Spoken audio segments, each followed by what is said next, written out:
we are ready to get started here on our anniversary episode of SOW Ignition. This is Ignition episode 50, Fuel Cell Victory Lap. We are live from the Madison Square Garden in New York, New York. And we are leading in with the World Tag Team Championships. As always, I am Double D, your lead commentator here with my commentating partner, The Punk here as always. I'm excited for a huge night in Madison Square Garden. It doesn't get much bigger. This is a super card among super cards. And unfortunately, we do have to deal with Death Row. Yeah, it feels weird to still be saying that, given that's not the name of a stable anymore. Nope, but we still don't like them. No, not at all. However, they are representing SOW as the Tag Team Champions, and I'll tell you this, they have put in for new title belt designs. So we might be seeing those sometime soon.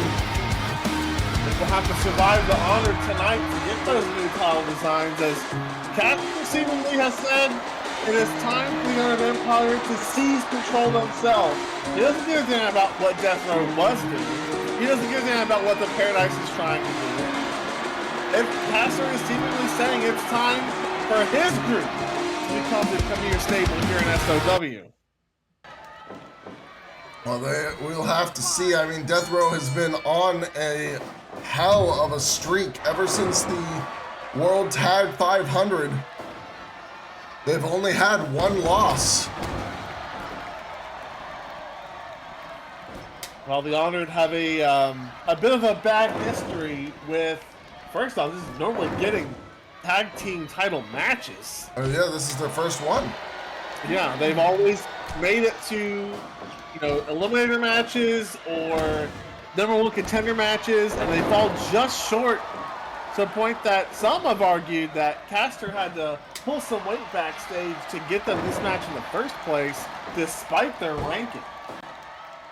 Well, I mean, as it stands right now, there wasn't originally going to be a World Tag title match on the show, especially with Rev Your Engine so close. So I'm sure there was a bit of strings that needed to be pulled to get this.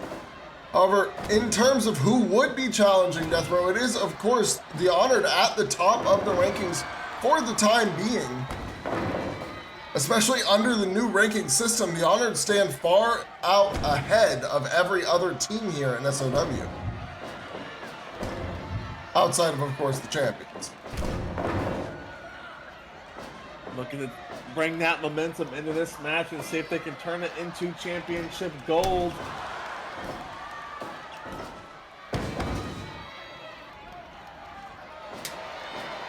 We see a quick tag there to Trent Taylor. The Honored have been doing, or I should say Alexa has been doing pretty well in the early goings of this match. And Clint, still allowed to stay in the ring a little longer, chose to break up the hold before he left. Good teamwork from the Tag Team Champions. It's sickening to see how much of a well-oiled machine these two have turned into. Well, at the end of the day, it's either that or you just fail to win anything in this league.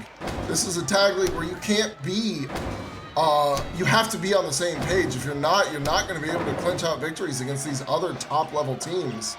I mean, the only reason the Honored haven't been tag champions is because of how competitive our tag division is.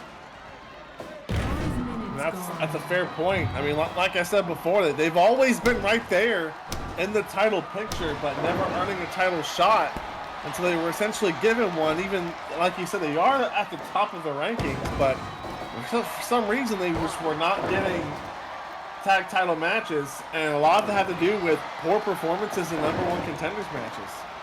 Yeah, I mean, up until recently, there's always been another team right there along with them, be it Sindhu Darlo, be it the Wild Monsters. Even for a little bit there was Last Will, who have had a bit of a falling off when it comes to our rankings. And I mean, as it falling out between them. Yeah, I was gonna say, as it stands, they might not even be a team anymore. We'll have to see how that goes. Elbow drop from Markley to Trent, and Trent chooses to tag out, setting up for the SOW special. It looks like they were going to try and set up for it again, but Markley fought it off this time, and now it's a back and forth between him and Clint Cassidy.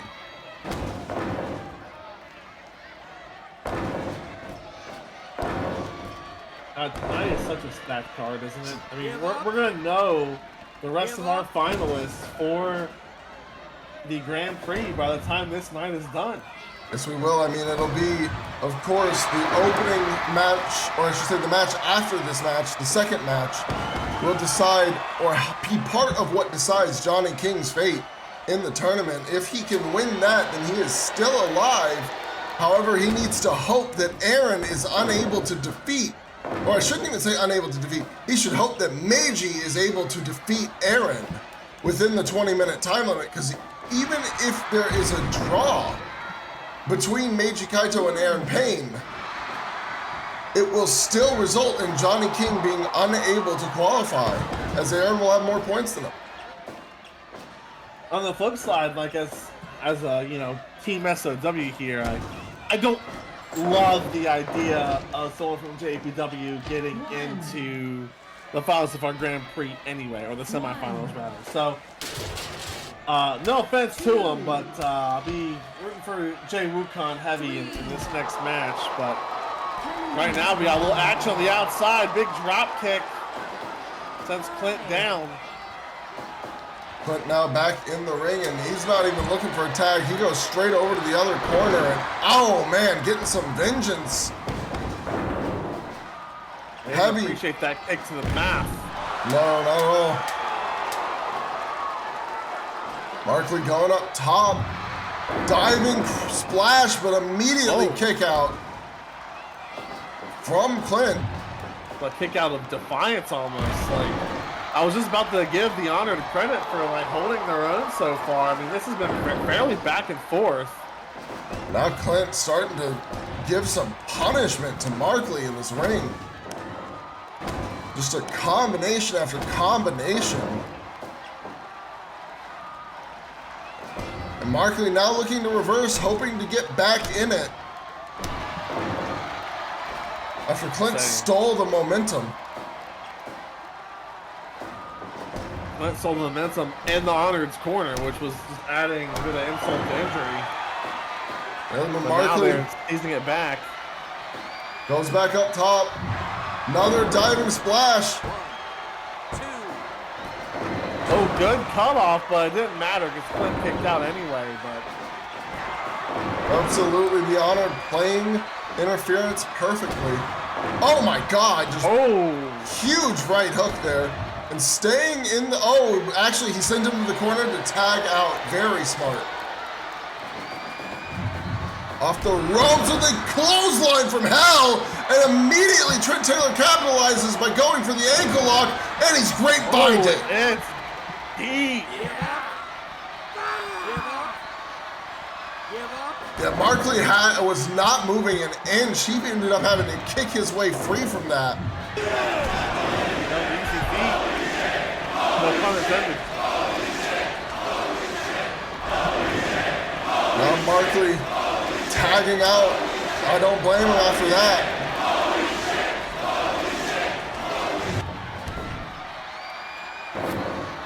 Rakes the eyes, of course. Trent Taylor, still Trent Taylor, anniversary show or not. We've had this man on the roster the full year. And he's been doing the same stuff the whole time. Kick to the dome from Alexei. Elbow to the back of the head into a DDT. But Trent back up. And Alexei just says, okay, take another. And Trent says, not enough. Sends him into the ropes, rolling elbow. Goes for a leg breaker, and another one. Goes behind, kicks the legs out, and now he's lined him up for the stomp. Into a cover. But Markley just able to break it up in time. That was so close. And both members of the Honored in the corner. And Clint he just moves out of their way. It was interesting. It looked like he said something and then walked out of the way and let them hit the move.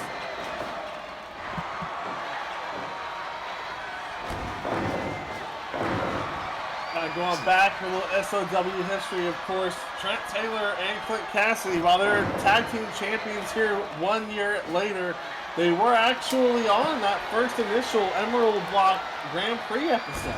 Yes, they were. They've come full circle with them later on tonight. We'll see 2 more SOW originals in our main event as Byron Mitchell challenges Rey de Guerra for the SOW National Heavyweight Championship. And besides that, don't think there's many other originals out there. Oh my God, that was an incredible exchange. Clint went for a rolling lariat, and Markley blocked it and responded with a heavy lariat of his own. He might have been almost went to the outside. Oh my God, there's that knockout punch again. Yeah, absolutely. Go to sleep.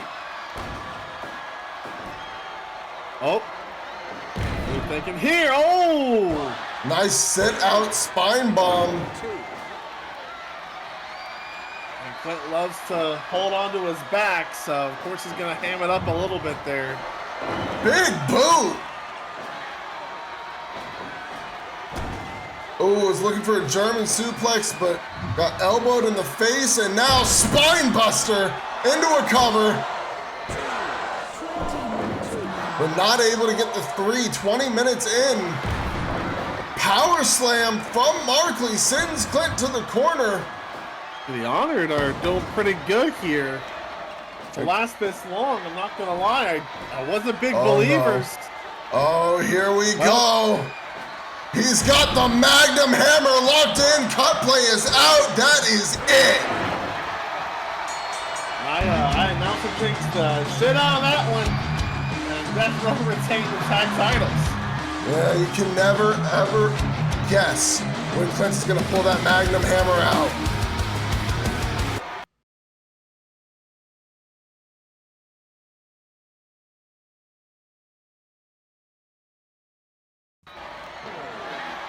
Well, here comes what could be the first deciding match of the Onyx League. If Johnny can't win this, we know what our finals will be. But I mean, betting against Johnny King at this point is, many would call it a bad bet. Well, he is coming off a loss. His most recent match was a loss. Unfortunately, his opponent is on a serious losing streak. Yeah, and I mean, the loss that Johnny King is coming off of is to the guy who is undefeated in the tournament. It's hard to, bet that against him.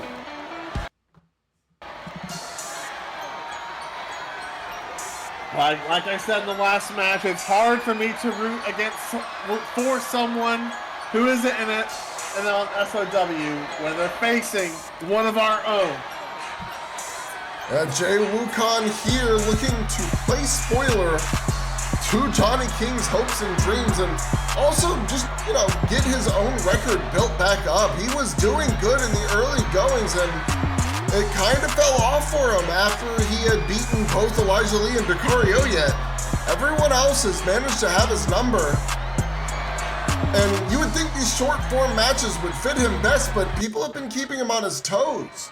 They've been making him move and work for it, and I guess when he doesn't have that time he needs to just be able to rest and recover, when he's under that pressure to win, it actually slows him down too much. Taking advantage of that relative inexperience in big tournaments as well. I mean, we have a lot of guys here who competed in tournaments, hell, some of them with SOW in recent memory. So Jay just needs to, again, this is all for his pride. There's no way, no mathematics formula you can conjure up that gets Jay Wukon in the finals. A win here, it's just for his own record. And, it does play spoiler a little bit in the sense that it could essentially set the field. and send Johnny King back to Japan. Absolutely. Of course, Johnny is absolutely looking to make it to the finals, and not only that, or the semifinals, but win not just the semifinals, make it to the actual finals and win it so that he can get a shot at Ryan for our belt. If anything, he probably wants to take it back to JPW again. Which, of course, I don't think either of us would possibly, in any scenario, want to see. I would be fuming. A butterfly suplex there. Whenever Johnny gets those double underhooks, I get a little concerned. Oh my God, it's a whole lot of man dropping an elbow. Absolutely. But what I was just saying was, whenever Johnny gets those double underhooks on you, it always gets me a little concerned. Because that Wicked Ways it's a crooked tiger driver. And it seems like it takes anybody it hits out. I've only seen a couple of people kick out of it. It's so uncommon. And so I'm always worried that he's about to try to bust it out, especially early into a match. Very likely, it can happen. And of course, on the other hand, when you look at Jay Wukon, you know what you're looking out for. He gets you into that fisherman's position. He's got like 4 or 5 different things he can do to you from there, and none of them good. He's got... Dodges the backhand there, though. Sends Johnny to the corner. Another splash in the corner, but Johnny reverses, sends Jay into the corner. We're 5 minutes into this one already, and we're going back and forth. The resilience of Johnny King to take all those blows from Jay. You can see the effect it had on Jay, delivering out that damage. This is what I've been talking about. Jay Wukon has not been able to find the time to take breaks in this match. The action is non-stop. Yeah, you can say he's definitely, his stamina issue has been his Achilles heel in this tournament. Absolutely. Something that he's going to have to start working on. I mean, no matter how this ends, coming out of this tournament, if I was Jay Wukon, that is the first thing I'd be looking into, is improving my stamina game. Oh, absolutely. I mean, he has to, right? I mean... As it stands, it's cost him in so many matches against Caster, against... well, I mean, pretty much everyone he's ever lost to, and... Okay, oh my God. Every time.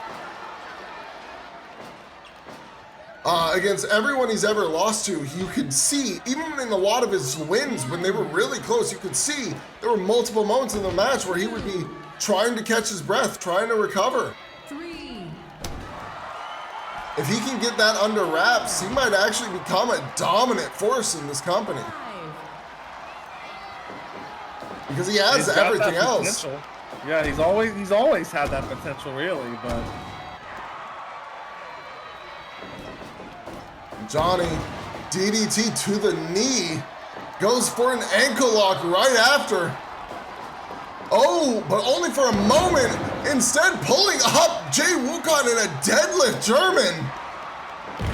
And he eats a power bomb in return. That won't help the back that he just strained lifting Jay. No, it will not.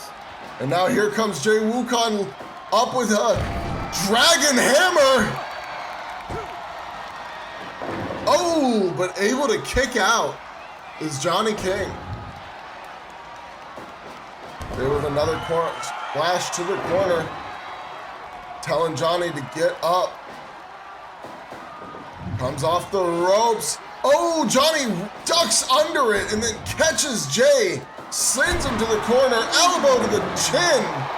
And now he's calling. Can he pull this off? Oh my God! Oh my God!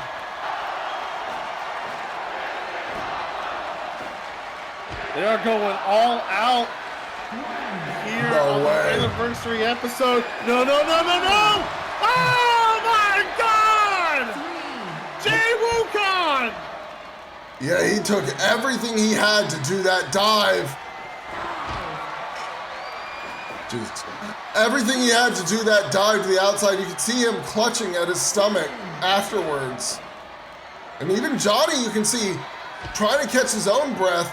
He sends Jay right back to the outside. Jumps off with a sledgehammer. And he's firing off bombs. Oh my God!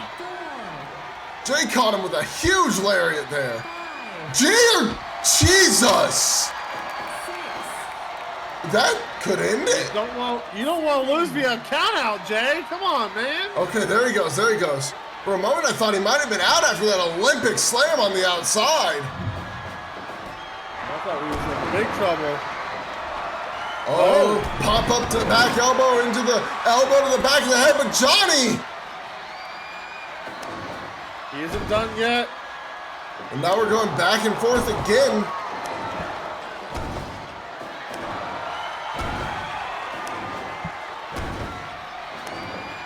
Blow for blow here. Jay calls the in, back fist, but he can't follow up. Nope, that stamina allows Johnny King to recover on another back fist, possibly just to buy himself some time. And he got, oh no, wicked ways! Just like you said all match! He waited for the right time when Jay had nothing in the tank. Which means now Johnny King is a Meiji Kaito fan later tonight. Yep.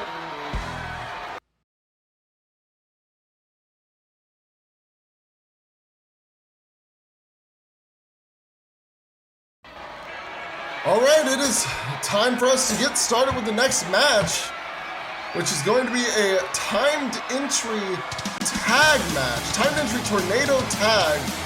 Of course, all the competitors will be down at the ringside, but they won't be allowed to enter the ring until their time is called. And coming out first will be the team of Charlie Scene, Do Hyun, and Idashiko, the Bangers! And not exactly my favorite group from all the groups. We got a lot of groups here. And this is, I do not like Charlie Scene. You may have heard a line or two over the past year on commentary that could indicate that I am not the biggest Charlie Scene fan. So, it sickens me that she was able to worm her way into a big spotlight match for an anniversary show. Yeah, I mean, if anything, this is more Do Hyun's doing. Charlie's just kind of along for the ride as it stands. Do Hyun's obsession with Himura Aiko. That's the only thing I can think of to describe her. I mean, it is an obsession, that's for sure. This is interesting. I don't think we've actually heard these three come out together, and I don't know if we've heard this music before. I don't think so. It sounds good. I mean, again, like you said, I think this is their first time coming out all at once. Well, I mean, here we are with the three opponents of the Bangers. It is Hoshina Kimiko, Nishi Kazumi, and Kimura Aiko, the SOW Women's World Champion, shining!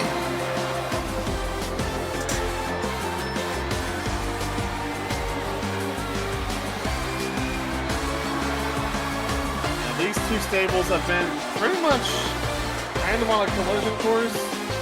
It's still inevitable at some point. Absolutely. And we start with Charlie and Aiko as our beginners. Now, I will say, the Bangers drew the lot and will have the advantage in this match. That's huge. And that means that the first member to enter the match will be from the Bangers side. Outside of course, the initial two. And champion versus champion here to start off. Each respective side. Yeah, the women's national champion taking on the women's world champion. This is not a match you would see often because for the most part, these titles are different divisions. There's not really a good reason for these two to be wrestling each other outside of this particular match.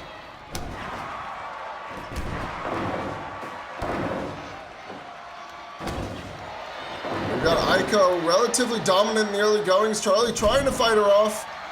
We've seen Aiko versus Charlie Scene before, and it went, well, I mean, Charlie put in a good effort. But it didn't go the way she was hoping at that time. That was early before Aiko won the Women's World Championship. In fact, it was not long before the match with Bia where she would win that title. Yeah, to be fair though, literally everyone who's stepped foot in the ring with Aiko this season has lost. Yeah, I mean, Aiko still undefeated to this point on an insane record of 13-0 in singles competition. I mean, as things stand, because obviously a match like this doesn't affect the records, Kimura has a chance to go undefeated this season. I genuinely believe she could do it. With the way she's been wrestling. Yeah, it's very possible. And, I mean, that would be a record in and of itself. Nobody has ever gone undefeated for an entire season before, as far as I can remember. Even with, of course, season 1 being a shortened season, considering it started in the summer. But, no, I'm pretty sure no one ended last year undefeated unless they joined very late. Yeah. And even then, you have to put like an asterisk on that, right? Like, you're not, ref's down. Yeah, well, that fortunately, this is actually the part of the match where that's almost irrelevant, because until pretty much completely. Yeah, until all members are in the ring, there will be no pinfalls or submissions counted. All members of both teams. So now you can see Do Hyun is in the ring. And Charlie decides to take a small rest on the outside as Do tries to get back in. Aiko's running traffic, but it's 1-on-2 now. Advantage bangers. Of course, against Aiko, that might not mean as much as it would against others, but... Yeah, if this were like pushing a Kimiko, you'd be like, oh god, they're going to take her out of this match. But against Aiko... I mean, as you see now, though, it's starting to take its toll. Aiko can't get a rest. Every time she fights one of them off, there's another one right there forcing her to keep up.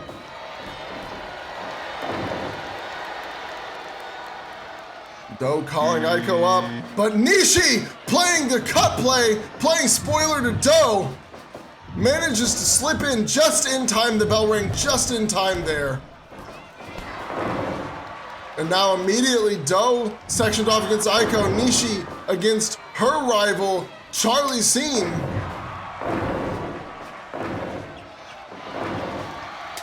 This is kind of how you would expect this match to shape out. Essentially, it's the rivalries are getting going here. The two main ones, I don't really know. I haven't really talked to Hidashiko or the complete language barrier of Kimiko, so... Well, I've spoken with her. I don't know how they feel about each other, but... they actually did have a pretty storied rivalry on High Gear for a while.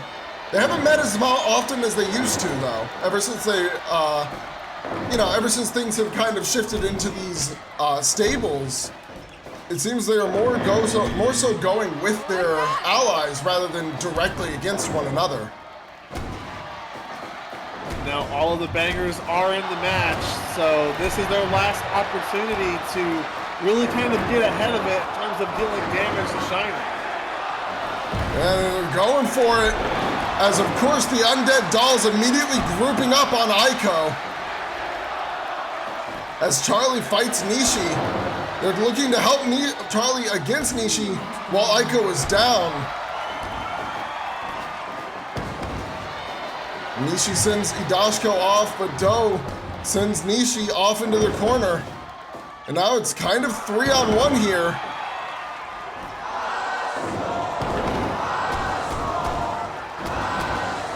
Nishi won't let it stay that way for long.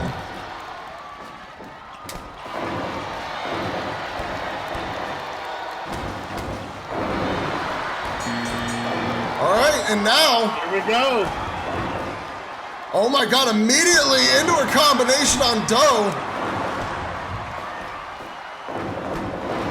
And Charlie slides through, kick to the top of the head. Rolls back into the cover, but Aiko breaking it up. Remind me, is this first fall to the finish or is it elimination? First fall to the finish. Okay. Yep, first pinfall or submission will end the match. Oh my God. Oh my God. Dear Christ. Good the Lord. lariat assisted glowing suplex.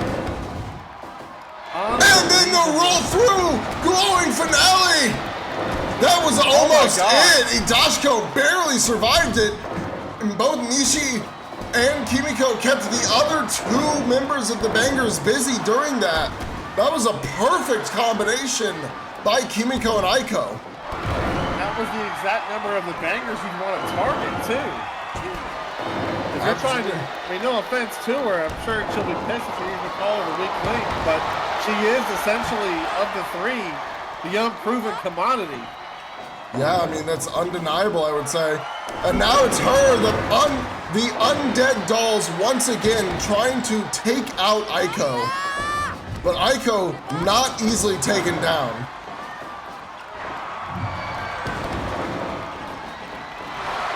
Oh my God, snap of the arm.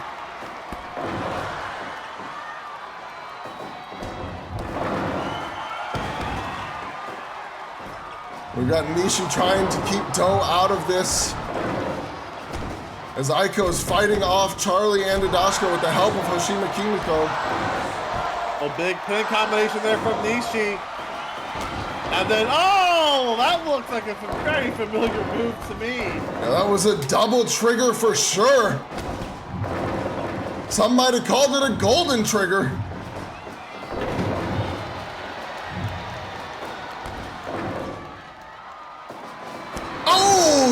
The Polaris knee combined with a kick to the back of the head. Also, that glass tube just exploded. I'm not sure who took the worst of that. Oh my God, scariest moonsault ever! Into the cover! Oh my God. Everyone else is down! No, Nishi kicks out! That might have been the Banger's best opportunity to win this match. That could have done it too. Every other member of Shining was down at the time.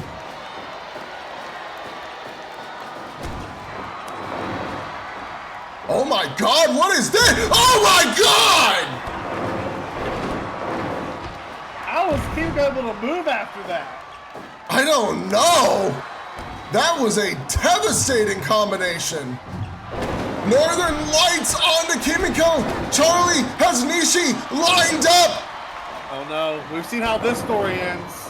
Well, lately at least. Video kill! Center of the ring for the cover. But Nishi says no.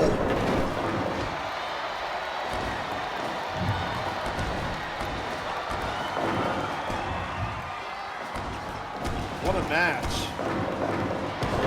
Both sides are really going as hard as they can. And they're fighting with everything they've got. Hidashiko sent out of the ring. Do Hyun sent out of the ring. For a moment, Charlie was in there alone. But she's handling it. Meteora! But there's no ref because the ref was busy. Wait a minute! Wait a minute! Stellar! Polaris! On the Do Hyun! Oh my God, Do kicks out! How in the world? How are these women staying in this match so long? LGBT! But she couldn't even get to the cover.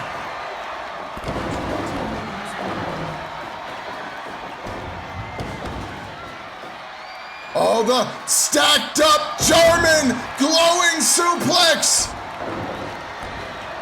And now a double trigger to Charlie.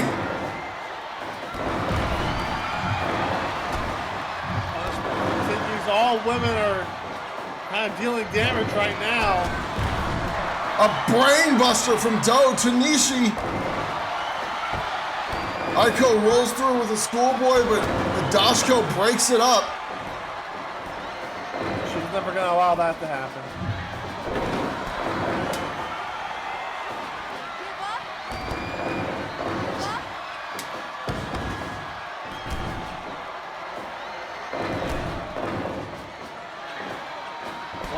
matches, it gets harder and harder to Oh call. my God! Iconic! And Aiko kicks out. And Nishi wasn't even concerned. She just stood there. Yeah, she was waiting.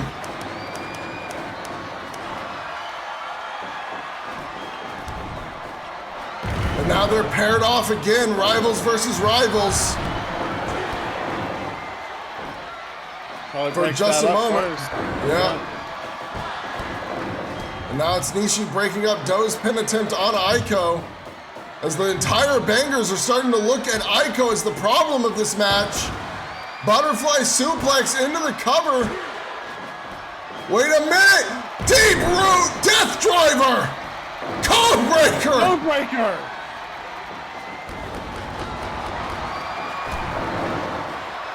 Oh my God, this just non-stop. Oh. Super kick with the Polaris knee. Oh my God, a pile driver!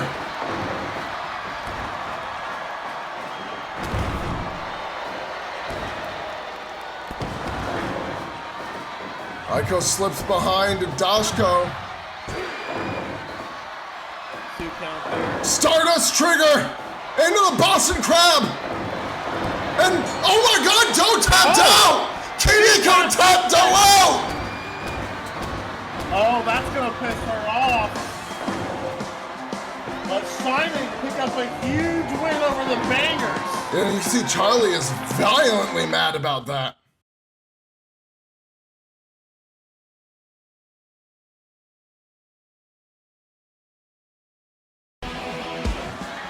Well, it's time for the only match of the Emerald League we're going to have on tonight. The remainder of the Emerald League will happen on Make and Model 12 tomorrow. But right now, out comes the European Dragon, representing still, with that fuck-ass shirt, ROW. Even though he is technically a free agent. It just feels like this is always just salt in the wound for his history with Brian Mitchell. I mean, it's gotta be. And his opponent, of course, as you just stated, is Ryan Richardson, the man who is leading the Emerald block, also, just like Meiji in the Onyx block, undefeated. He is... You know he'd love to go undefeated.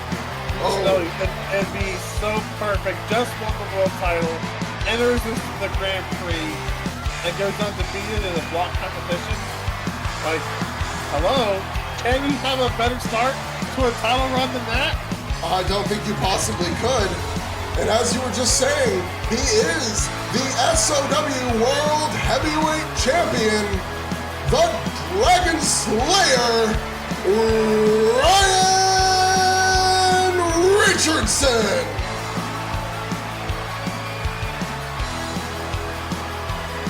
Feels good to do that for somebody who's actually, you know, from SOW. Yeah, I can say that. Avery starts with a strong series of elbows to the chin, but Ryan, quick to return the favor here, grounded elbows. These two have a very storied history. Interesting takedown there. If I recall, Ryan has yet to beat him in an SOW ring. No, he is not, in fact. Of course, the last match was a ROW rules with an ROW official in an SOW cage. Did not go... Frustrating. Yeah, did not go quite the way anybody was hoping.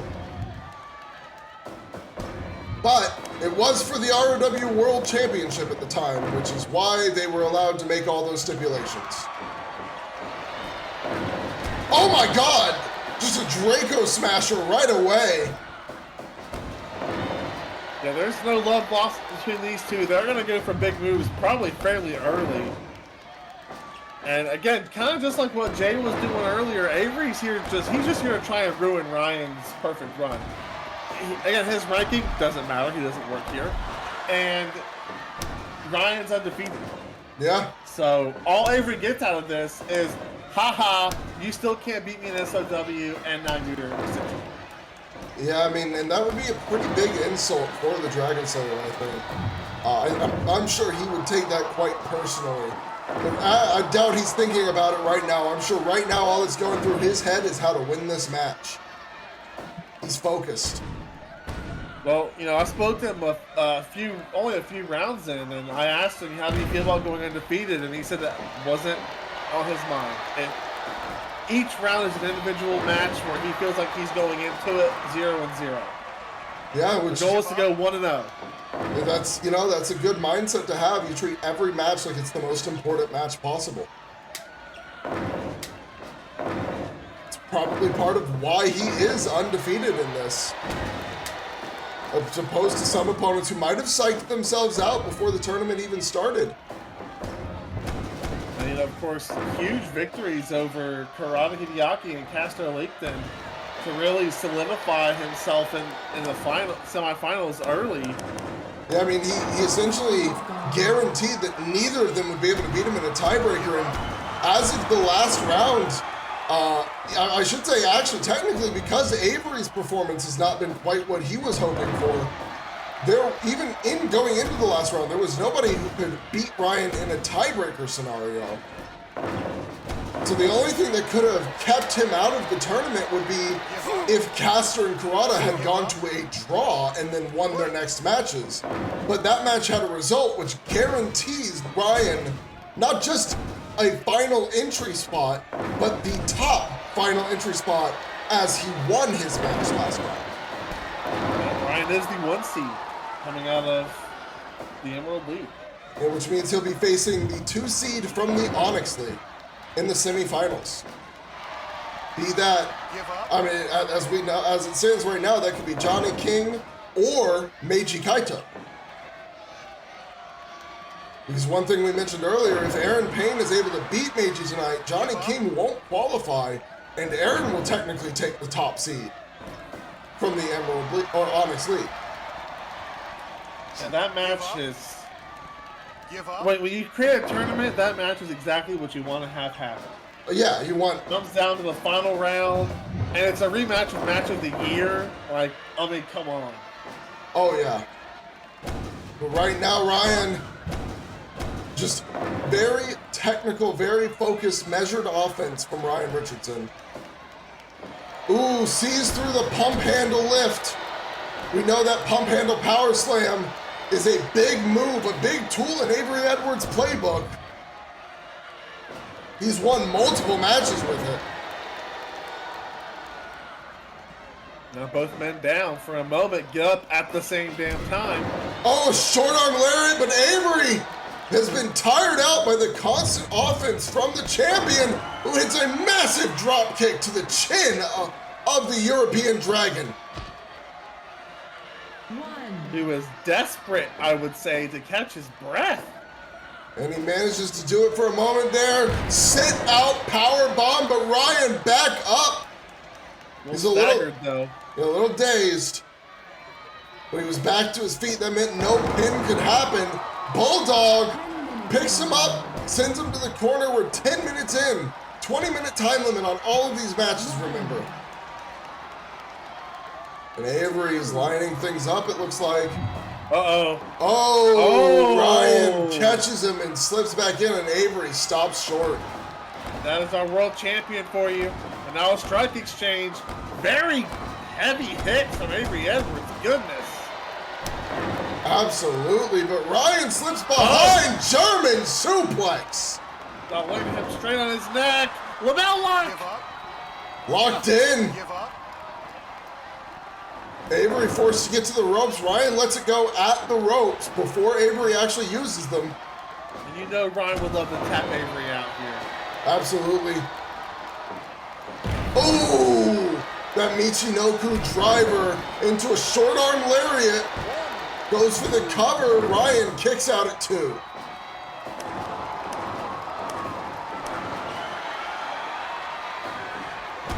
Ryan was looking for the right angle, either a dragon or a German or a tiger suplex. But now Avery steps over into an arm wrench. But that arm bar locked on nicely. Ryan makes it to the ropes, and Avery has to let it go. Yeah, Ryan got to the ropes with relative ease, too. Nice arm breaker. Hooks the arms, tiger suplex, but Avery once again with the ropes. Right there, Ryan was a little too close. Avery's legs a little too long. Big boot into a cover. But an immediate kick out at 2 again. Now arm drag into an arm bar, side arm bar. Give up.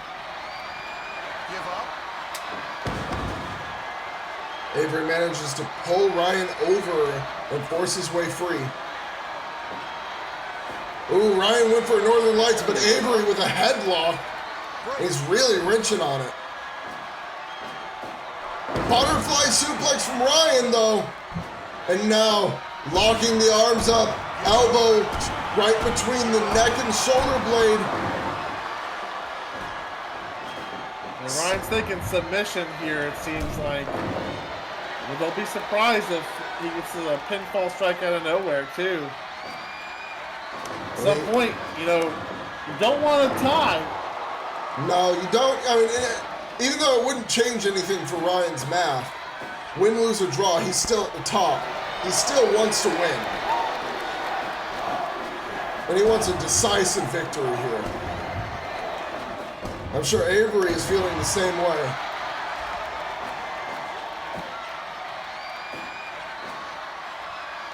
Step up, Enziguri. Oh my God. Flips off the crowd. That's just gonna piss off Ryan. Ryan aiming back at the arm. Bulldog again. But Avery's back up. Sends Ryan to the ropes. Goes for a package. German suplex. Ryan kicks out at 2 again. Ryan sends Avery into the corner. Avery with a reversal. Back elbow. Super kick. Oh, baited the champ. And he's winding it up. Calling for game here. He's winding up the Draco Hammer. 1, 2. Oh my God. What? Avery Edwards pinned the champion. Ryan spoiled the perfect run of Ryan Richardson as pinned our world champion in our ring on our anniversary show.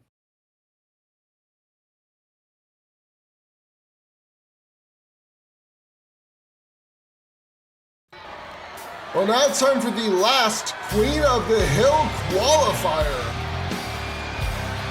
I mean, let's be real. This is a formality, okay? Bea Quinn deserves. She should be grandmothered a spot in the Queen of the Hill. This match is happening because she brought it up in the first place. So, but how else do you celebrate 1 year of SOW without the single greatest talent to ever walk through its doors, the greatest female competitor of all time, Bea Quinn, and she is going to smoke this outsider and prevent yet another outsider from going for our damn titles, because I'm very concerned that Avery Edwards could claim he deserved a shot at Ryan Richardson after the Grand Prix is all said and done.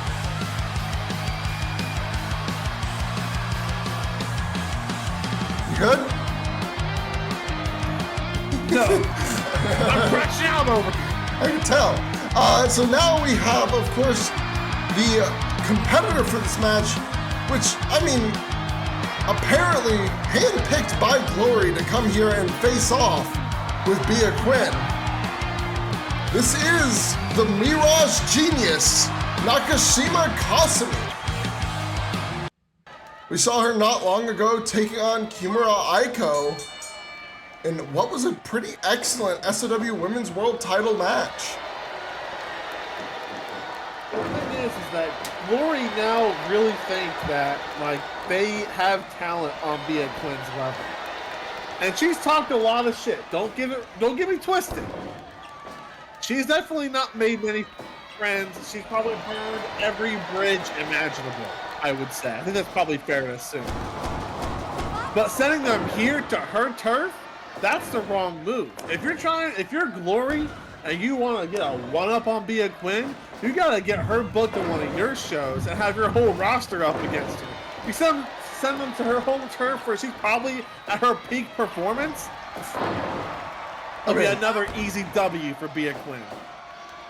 Easy is a stretch, but also the likelihood that she would ever go to Glory and wrestle over there at this point is incredibly low. I don't think she'd be willing to try it. I mean, money speaks volumes. I don't think she'd be willing to try it anyways. I'll be honest with you. I mean, money can speak as loud as it wants. I don't know if there's any amount that'll get Bea to show up on a Glory ring fighting against Glory opponents for them. She barely shows up here. It would have to probably be a SOW Glory crossover taking place in Japan where Hera books her over there. I mean, yeah, that would be one of the ways you could make it happen, but as we've seen, Bea likes to refuse Hera's bookings. I mean, this match is only happening because Hera's overstepping on Bea Quinn yet again. I'm sure that would be Bea's opinion. It definitely is her opinion. She tweeted it. I don't follow her on Twitter. Why not? I follow like all of our talent on Twitter, whether I like them or not. I even follow Charlie C. Yeah, I don't follow her either. She's not a good follow. She shitposts. She rage baits. Terrible follow. She ats me a lot. Why? There'll be memes about Bea Quinn losing to Kamara Aiko. Oh, that's funny. Oh, that's Maybe funny. I should follow her. 5 minutes No. gone. No, I think you had the right idea in the first place. Bea's Now going Bea to fly! Flying! Let's go! Does a little bit of a troll spin there. 4. Sends Kasumi into the barricade and taunts her as Kasumi comes back into the ring. Ooh, Inzagiri.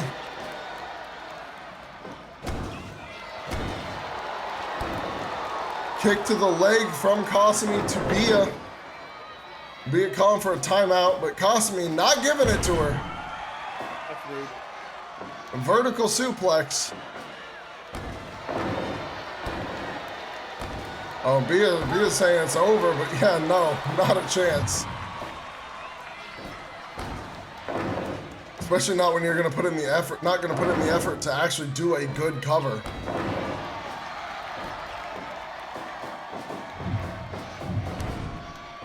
Kasumi blocking Bea there. Bea gives her a drop kick, sends her to the outside. And there is one thing you cannot deny about Bea Quinn. When she puts her mind to it, she is a great wrestler. The best. Some would say. Not saying you would say it, but some would. Well, they'd be wrong. I mean, it's proven now. Aiko's better. I think you have to look at the whole body of work, not just one season. Correct. Aiko's beaten her in all but one match. So I think that is a pretty good body of work to look at. Yeah, but it's more than just one rivalry. More than one rivalry defines a wrestler. You can't just look at one feud that she can't win as not being the best wrestler. We've seen plenty of people claiming themselves to be best in the world and have the championship for like 2 days. Yeah, well, throughout wrestling's history. Aiko has also won pretty much all of her rivalries as well. So if we're going on a rivalry-to-rivalry basis, Aiko's got Bea beat there as well. I said body of work. And then Aiko's beating her still. She's got more championships, more wins, a better overall record, better match ratings. You're not counting the intangibles. I've counted everything that there is to count in a wrestling career. Yeah. Here we go. Aztec press. 1, kick out. 2. Just barely. Just barely. Kick out at 2. Hear that, folks? Kick out at 2. And then she drops the leg, brother. And it does absolutely nothing. The move sucks. Sucks. Diving cross body. Picks her up, drop kick to the back of the head there. Oh, Bia with the jawbreaker sit out. Feel like to see right there. Cost me a little stunned, but able to get back in the ring at a count of 7. Ooh, a speedy brainbuster there from Bia Quinn, who goes up top, goes for a double knee drop and completely whiffs it, caught in a dragon suplex, and just misses the 3, does Nakashima Kasumi. But she's not done, she's looking to fly again. Oh my God, was that a swanton? Bia with but she might not have got over with how Bia countered her right away. Yeah, Bia with an instant flatliner. Ladies. Bia with a high kick. Count up to 7, 8. Ooh. Bia, I think she might have thought that could have been it. Oh! It could have been. Kasumi returning with a flatliner of her own. Has Bia set up. What's she thinking here? Oh, the shining triangle! She's trying to choke her out. Bia's moving quickly towards the ropes though, and actually able to break free. High drop kick from Bia Quinn. And Kasumi responds with an elbow to the chin. Bia backs her up. Pump kick enzigiri. And the constant taunting from the hashtag bitch gets her caught with a super kick into a poison rana, into a cover. Nakashima Kasumi wasting no time, but Bia kicks out. You wasted just enough time. Off the ropes. Oh my God, the Shining Wizard picks her up. Butterfly pile driver into the cover. 1, 2, no! No! Bia surviving just barely through a hell of a combination from Nakashima Kasumi. She is taking Glory's very best shot, and so far it's looking like it might not be enough. I think she's got it to Sling Blade. Nakashima very good at these counters. Series of strikes. Goes for a German, but Bia rolls through. Drop kick to the chest. Sends her off the ropes. Shoulder tackle to block. Comes through with the arm breaker. But Kasumi gets the ropes and Bia is not letting go. Just for 5. Sends Kasumi into the corner. Drop kick. A lot of drop kicks from Bia Quinn here in this match. She picks up Kasumi. Kick to the stomach. And she's coming off the ropes. Oh my God, Cyclone Whip. And now the armbar. And once again, not letting it go at the count in. Oh, the pitchmaker! That's it. That's it. Punch her ticket. Wait, the foot's on the ropes. The foot no, is. It's not. Oh, but she kicks out anyways. What? And yeah, see, the foot was absolutely on the ropes. Kasumi didn't move at all. The ref did not see it. Ducking again with a binding suplex. But Bia still alive in this. And the eat defeat. Into a cover. 1, 2. No. Kasumi's still alive as well. She survived the bitch maker and the 8 defeat, but there's a, oh my God. Rolling lariat, not quite full impact as Kasumi stood back up.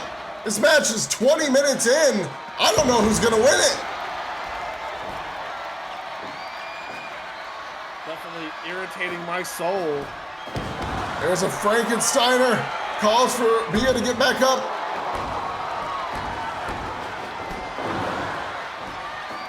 Kasumi is firing on all shot cylinders right now.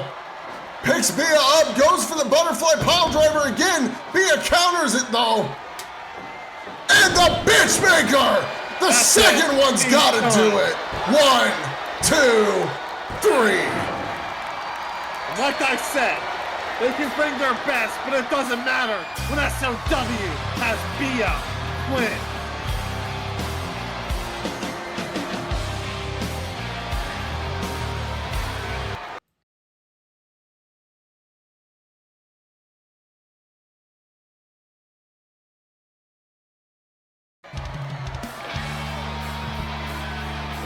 All right, this is, Are you ready?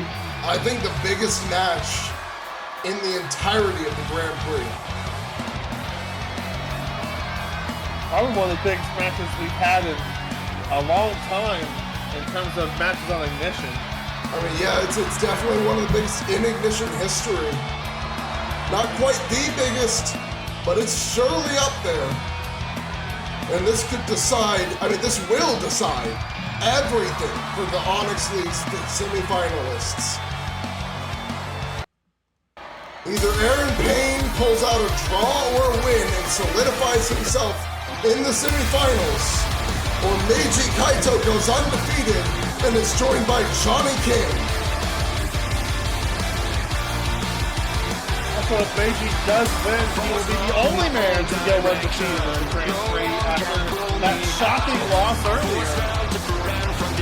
Byron Mitchell, Erren Payne talked about it. Definitely, I feel like got caught in that first match against Johnny King. And he's kind of locked in since. Oh, yeah. Undefeated since that first round. And the last time these two wrestled each other, I will say they needed a lot more than 20 minutes to decide a victory. Yeah, they did. It took 46 or something, if I remember correctly. And match of the year. Yeah, Erren managed to come out on top that time. Right now, oh my God, Meiji's making him run. Really making him run. Get some cardio in here. Hits him with a stiff elbow at the end of it, and now slips behind, German suplex, but Erren rolls through with an enziguri. Somehow these two have not faced each other in singles action since that initial match, which is crazy to think about. I mean, Erren ended up going with that. First off, Meiji ended up in like the best of 7 at some point with Ryan. And at that time, as that best of 7 was going on, Erren ended up as the TV champion or the Ignition champion. A belt that he only recently has lost. And so they just never had the opportunity to cross paths again until now, as both of them are going for that world championship still. We know that so they Meiji... were allies temporarily, but not opponents. Oh, yes. We know that Meiji is aiming to, in his final ever contract, full-time contract, win that SOW World Heavyweight Championship at least once, along with all the other titles here in SOW. So this is a very, very good journey he started out on towards meeting that goal. So, let's say he does win the Grand Prix. I mean, he's staring down the man who bested him in the best of 7 last year. Yeah, best of 7 came down to the final match, which means that were he to say, in order to win the whole thing, there's a chance that he has to go through Ryan Richardson anyways.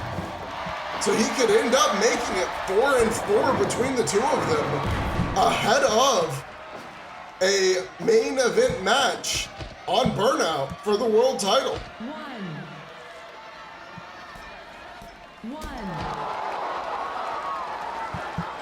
I don't know what the betting odds would be for that. No, I don't even want to think about it.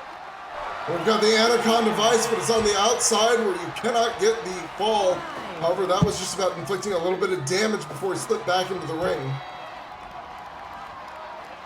Meiji taking his time here as Erren is being patient. And both men measuring each other again. Meiji slips behind. Poison Rana.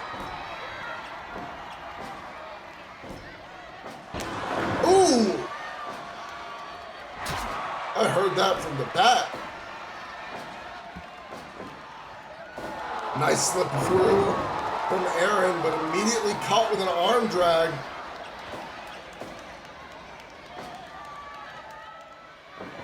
Now Erren with Frankensteiner comes off the rope, shooting star press. He used that to good effect in their first match as he wore Meiji down. He won't be able to use that same strategy in this one, though. He doesn't have the time needed. Locking in a sharpshooter. We're going back and forth with these wear down submissions.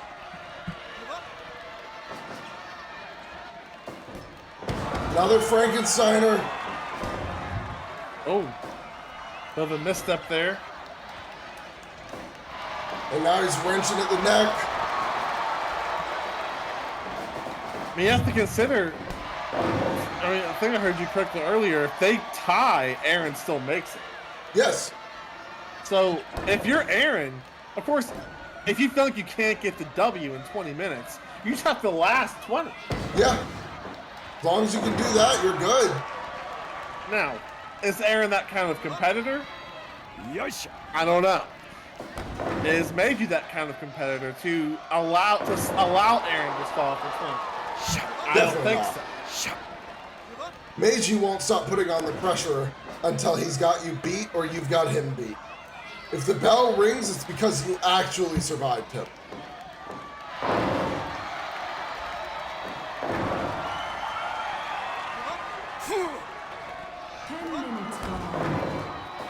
Halfway. Yeah, he's halfway there. And Johnny's got to be looking in the back with bated breath. Sweating, probably. Shit. End game! But Meiji gets right back up. That's a little disrespectful, but all right. Yeah, there wasn't a lot of momentum like there usually is on the end game, so it didn't have the impact it usually has. Meiji was able to slip right back up. He sends Erren to the corner. Erren stomped to the chest and stands back up. We know Meiji made him work that early cardio. Erren himself could be a little tired out as he hits a high knee to bulldog combo, which is why you might see him taking these longer rests than he usually would. There was crazy levels of cardio early on. And as you can see, Erren kind of reaching into his bag of tricks more from his deathmatch, a little sharpshooter action. The second one of the match is trying to make Meiji tap, but Meiji gets to the ropes.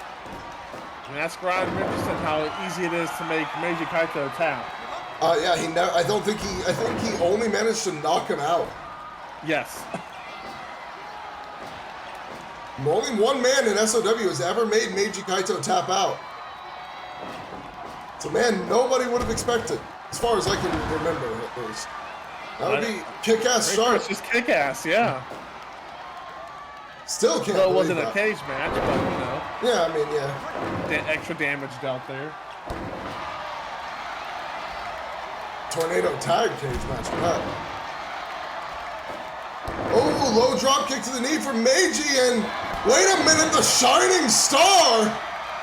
Well, they're both down. Either way, like Erren's half his torso was under the ropes.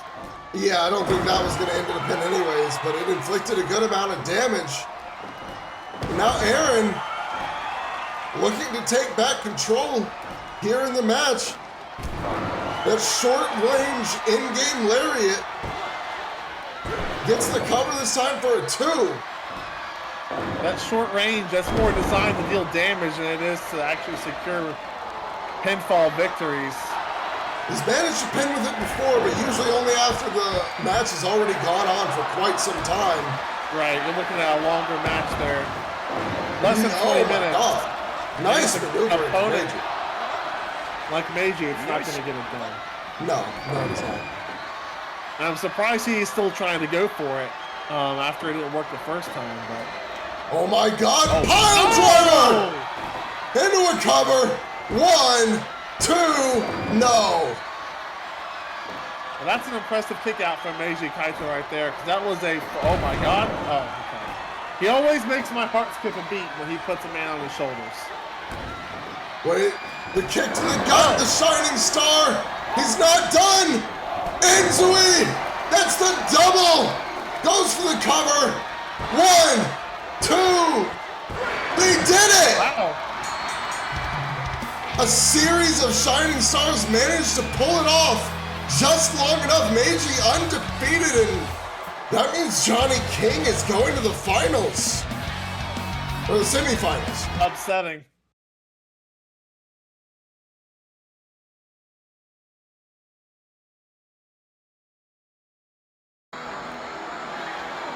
All right, it's main event time here on the anniversary show, and this is also different than his normal music. Does he have 2 themes now? I guess. Well, Definitely asking the wrong person. here we are. This is going to be for the SOW National Heavyweight Championship. Byron Mitchell, still calling himself Lucilius. I think he's called himself the Devil a couple of times, but either he hasn't officially made that change, or there's something going on with the production team. But either way, he's got a pretty tough challenge ahead of him, because he has to try and win the belt from this man right here. A man who only recently won it on world record and is not looking to lose it anytime soon. He wants to get to those 6 defenses and take on Ryan Richardson ASAP. He did what most people thought wasn't possible when he beat Cash. I believe it was actually a Spring Carnival. Oh, you're right, yes. World record was, Was a triple threat. yes, where he managed to retain the belt. But we'll see. Surprisingly, Byron coming out alone.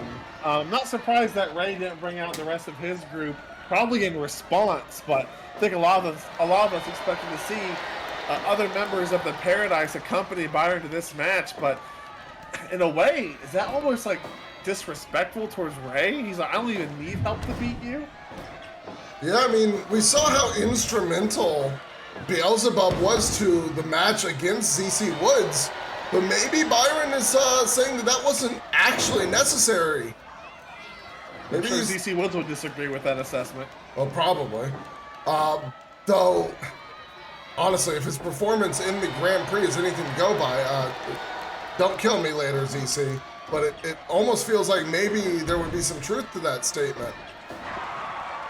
At the very least, he did not come out of that match the same man he went into it as. Well, I will tell you, ZC, that I will not second that. I will leave that statement alone. As it currently stands, El Rey looking to take control in this match, but Byron just pushing him back with that foot. Now, I believe, unless I miscounted, this will be, if Rey is successful, this will be his 3rd defense. Yes, I do believe so, because he's defended against Jay Wukon, as well as in the triple threat. So this would be the 3 out of 6 necessary defenses in 2 months.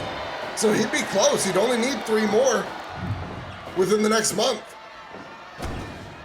Which he could easily do and punch his ticket to a guaranteed match for the World Heavyweight Championship. These two are throwing bombs at each other back and forth, and Rey managing to come out on top. Nice knee drop from the champion.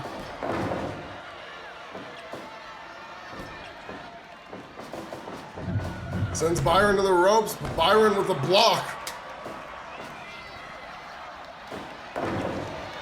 Ooh, nice counter. Flipping through that wrist lock.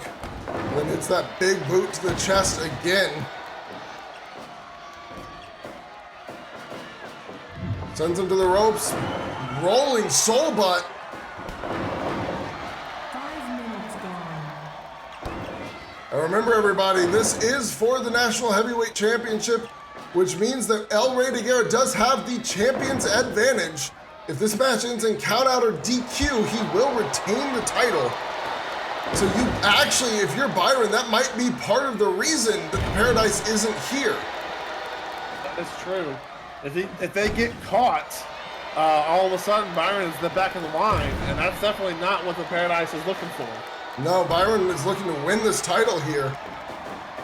Especially given Beelzebub has failed to qualify for the semifinals in the Grand Prix on a current record of 3-3.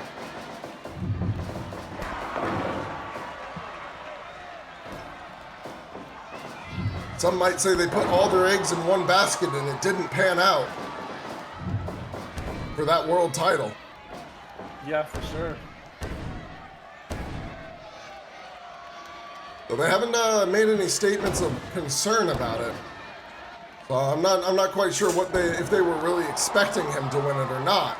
We'll have to find out later if we can get an interview with one of them at some point. Probably Kevin Daniels is the one who would be able to get. But do we really want to talk to him? I mean, I know we could ask Kelly to do it for us, but I don't want to put her through that either. Yeah, I mean, that's just kind of the unfortunate part of this is he's the one that talks most. Byron sends Rey to the corner, but Rey with the reversal sends Byron to the outside of the ring. And again, countouts, regardless of who gets counted out, only benefit the champion. However, Byron, showing no concern, stands outside for a minute before coming back in. Actually chooses to take his time and recompose. Oh! Was that a Shining Wizard? It looked like one.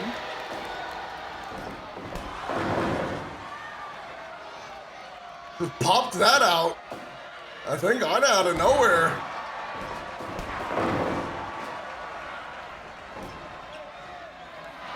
Now Rey working the limbs.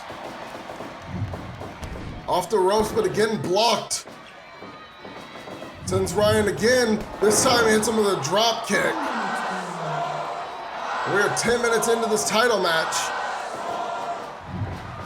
Oh, drop kick from Byron this time. And Byron sends Rey back into the corner. They're stomping at him. The ref starts to count. Byron actually stops immediately. He doesn't try to use the count at all.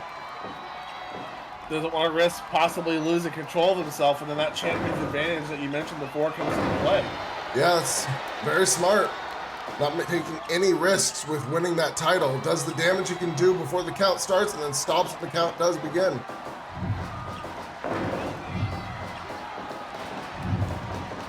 Big drop kick to the chest.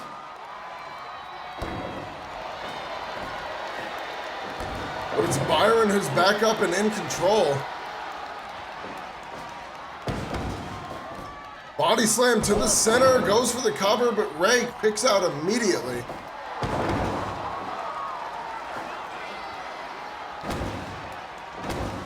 And now they're going back and forth again, second time in this match.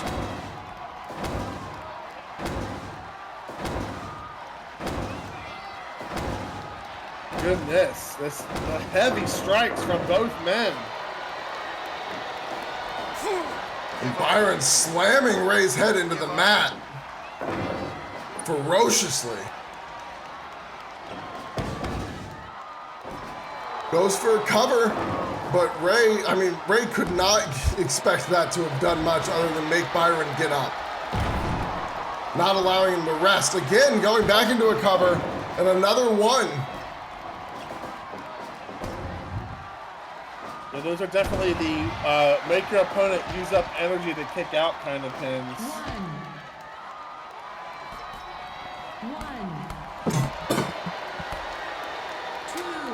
And now the action goes to the outside where the champion's advantage doesn't exist. Let's talk about count out. But Byron could get violent if he chooses to do so. Looks like he's not going to. No, instead he throws Rey into the ring and just waits again. 7, 8. He gets back in at 8. Interesting strategy there from the challenger. A little mind games, perhaps. He seemed very content to just stay out there as long as he could. Ooh, body slam to the counter. Goes up top. Oh, drop kick. Anti-air.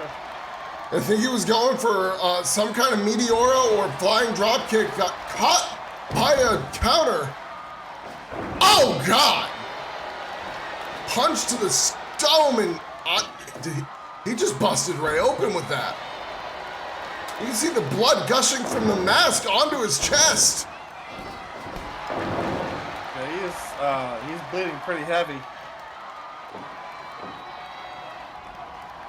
That might have an effect on this match here. Rey with a big knee goes up top. Ref starting the count. 3. And Byron stays down long enough to let the count get to 4. Rey wasn't sure if he'd be able to make it. That was very smart by Byron. But Rey goes back up top. He doesn't waste a second this time. Instead, he goes for a big senton. And now Byron sending him into the ropes. Wheel, a spin kick to the chin. Looks like it might have messed up the positioning of Rey's mask a little bit. 1. And Byron was kind enough to let him just readjust it before continuing the offense. At least he's not disrespectful to lucha culture.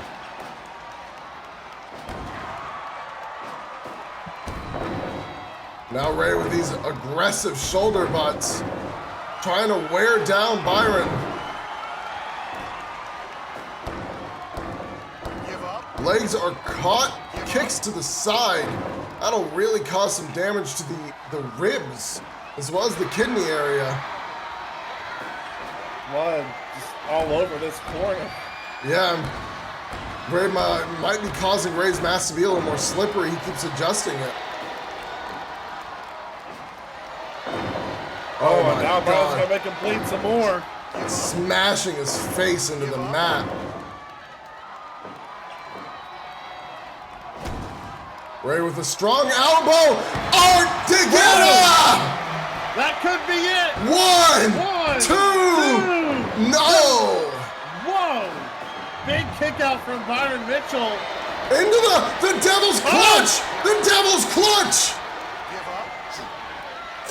Give up. And he's really holding it in, but Rey gets to the ropes. And again, Art de Guerra!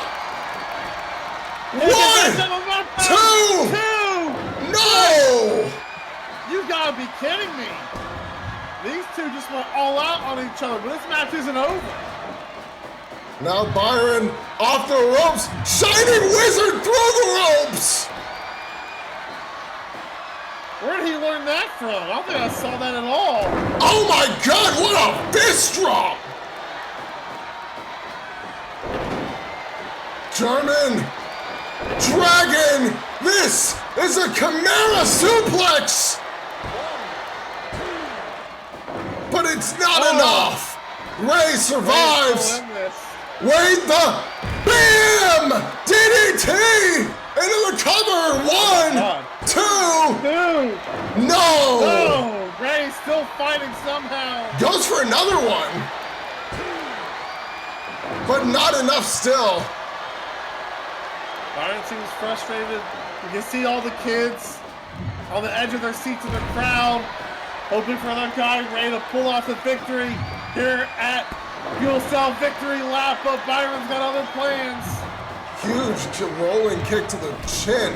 Then he counters again, he's popping his neck. And here comes this fist drop for the second time. Rey's lost so much blood here. Wheelbarrows him over. And now, the Olympic Slam.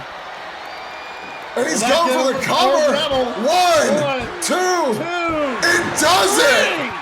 Oh my God! Byron Mitchell just won the national title. Holy shit. What a performance.